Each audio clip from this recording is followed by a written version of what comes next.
আসসালামু আলাইকুম রহমতুল্লাহি ওয়া সকলে কেমন আছেন? আশা করব যে আল্লাহ পাক আপনাদেরকে ভালো রাখছেন, অসুস্থ রাখছেন। সবসময় দোয়া কামনা করি। আমরা যারা নামাজ পড়ি,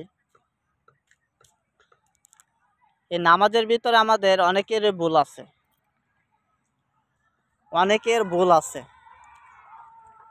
আবার কিছু লোক আছে, তাদের ভুল হয় যদি আপনি বলতে যান যে তারা বিভিন্ন লাইনে তারা হয়রানি করে। কিভাবে? যে বলে যে প্রিয় ভাই, আমি আপনার চেয়ে ভালো জানি, আমার এটা জানা আছে, এটা সেটা বিভিন্নভাবে আপনারা কথা কয়ে আপনারা কথা শোনাবে।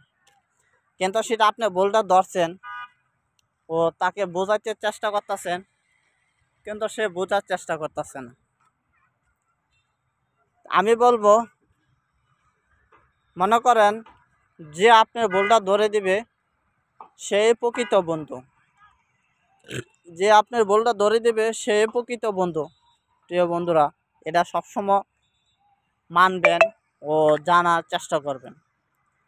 আর যে সময় যে জিনিসটা ধরবে, ভুল ধরবে, এই জিনিসটা আপনি যদি ভুল হয়ে যা আপনি মেনে নেবেন। মেনে নেওয়ার পরে আপনি আবার অন্যজনের কাছ থেকে আপনি জানবেন যে আমি এভাবে করতেছিলাম, একজনে আমাকে বলছে যে এভাবে হবে না, এভাবে হবে, এটা কি ঠিক?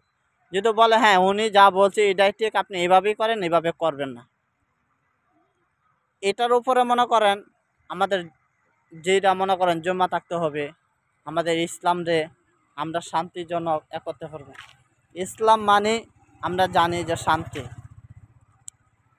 আমরাও শান্তির পথে চলতে চাই, কিন্তু আমরা তো শান্তি মাঝে চলতে চাই না, অশান্তি জিনিস আমরা সবসময় ডেকে আনি। কী জিনিস ডেকে আনি? যে আল্লাহ তাআলা যে আমরা যে আবাদতগুলো করব, সেই আবাদতগুলো আমরা ঠিক মতনে করি না। আমরা সবসময় কানা পূজা, সবসময় মনে করেন এইটা ওইটা, আমরা সবসময় গানা পূজা করি। যা আমি বলতেছিলাম, যারাই নামাজ পড়ে, যদি আমাদের ভিতরে কিছু ভুল ত্রুটি হয়ে থাকে অবশ্যই আপনারা সহি করে নেবেন। আমি যে বলতেছি আমার যে সবগুলো ঠিক হয়, আমি এটা বলতে পারবো না। আমারও কথা বলার দ্বারা যদি কোনো ভুল ত্রুটি হয়ে থাকে অবশ্যই সবাই ক্ষমা দৃষ্টিতে দেখবেন। ঠিক আছে?